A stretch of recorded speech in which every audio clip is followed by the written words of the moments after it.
All right, so my dog has chewed up this wood bench here a while ago when he was a puppy. We're going to fix it right now using some plastic wood, which is one of my favorite things, as well as this little block we're going to use to kind of put behind it as such so that we can fill in all of the gaps on either side. And this is kind of a two-step process here. You really need to let it dry, and then we'll come back and sand it in the exact shape of the side here.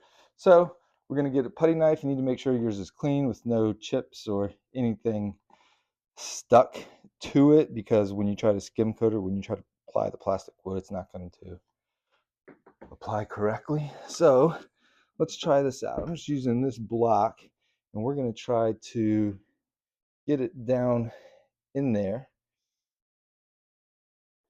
and just using this block to kind of keep the mold of it. Probably don't really need to do this. Could just apply a whole bunch of plastic wood and then sand it down later, but I'm just going to make things a little bit easier. Now I'm just going to keep kind of packing it down in there because it's a big gap to fill, and we can check it once I pull the block off.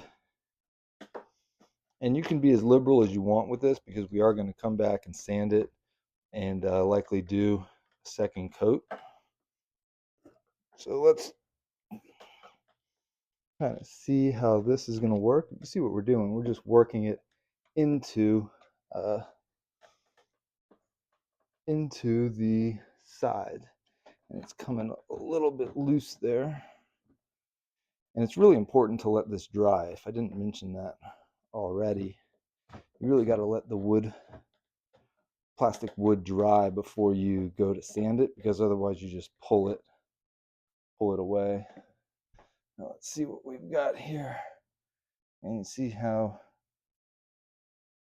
just kind of molded it into the side. It's not perfect. You can see that it's not smooth, because again, this is going to be a two-step process where we'll sand this down really fine, and then we'll paint over it so it'll look good as new. But let's kind of do that with this side as well. I'm going to switch sides over here. Let's see if we can get this in.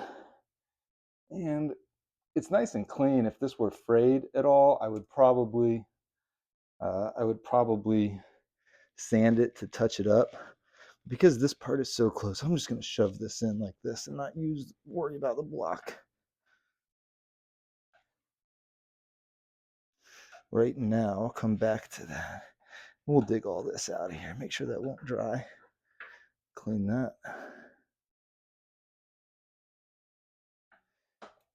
But in this case, sometimes it's better to be liberal, because you can always sand it down.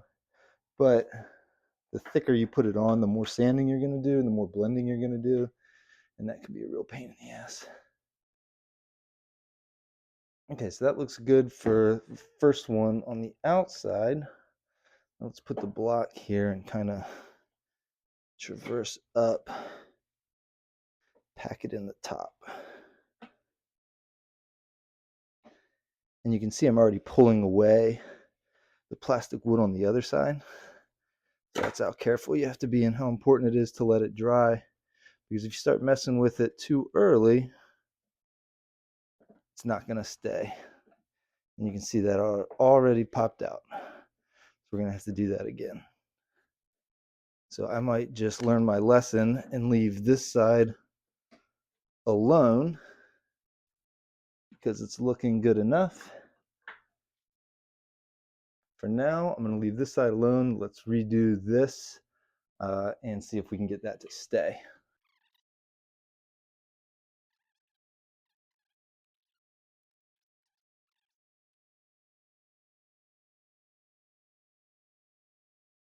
Now let's let that dry, and then we'll come back for coat number 2. All right, so it is nice and hard. We let that harden for about 24 hours. Usually anywhere over 6 is pretty good, but you can see we still have some little gaps to fill in here, as well as down around the other side. So I'm just going to take some with my finger, pack it in these couple locations nice and tight, and then we're going to blend it and paint it. Should work out perfectly.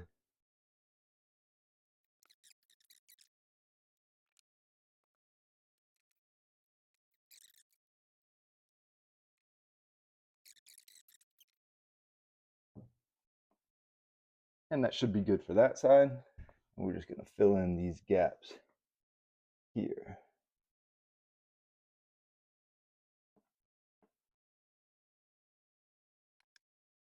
So this is what we're working with before we do our first round of sanding. As you can see, I ended up doing exactly what I didn't want to do, which was just caking it on and making a mess out of it. However, that proved to be the easiest method for getting it to stick, and we'll go ahead and start the sanding process right now.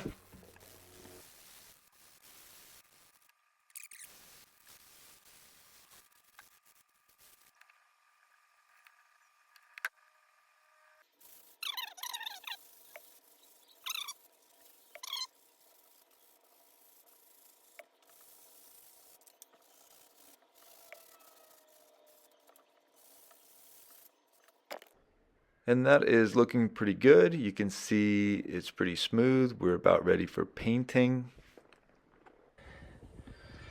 You can see it's nice and filled in, flush, nice and smooth going down. I'll probably sand this little bit off right here, just so it doesn't show up in the paint. Other than that, we're ready to paint. All right, so I'm gonna take a little wet rag and just wipe it down.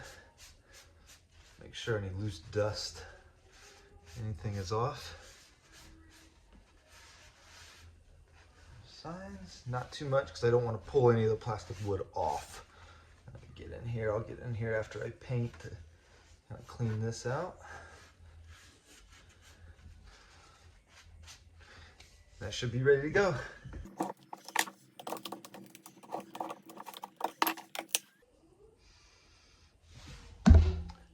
All right, moment of truth. Let's put this over here so you can see it.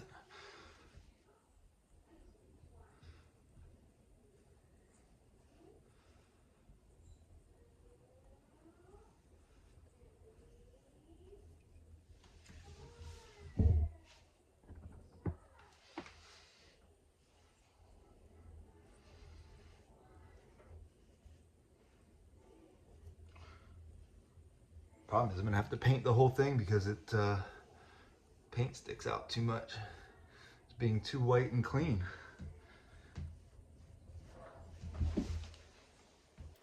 So this concept and this technique can be used with really anything that's wood or wooden inside your house. Baseboards, the bottom of stairs. Dogs like to chew or get beat up from kids running around in the house. But in any event, plastic wood, Bondo, quick wood, there's a lot of different wood filler products that can give you the same result. However, I just encourage you to try it. Take on the project as long as you mold the plastic wood or the wood filler to whatever it is that you need it to mold to and sand it down and paint it.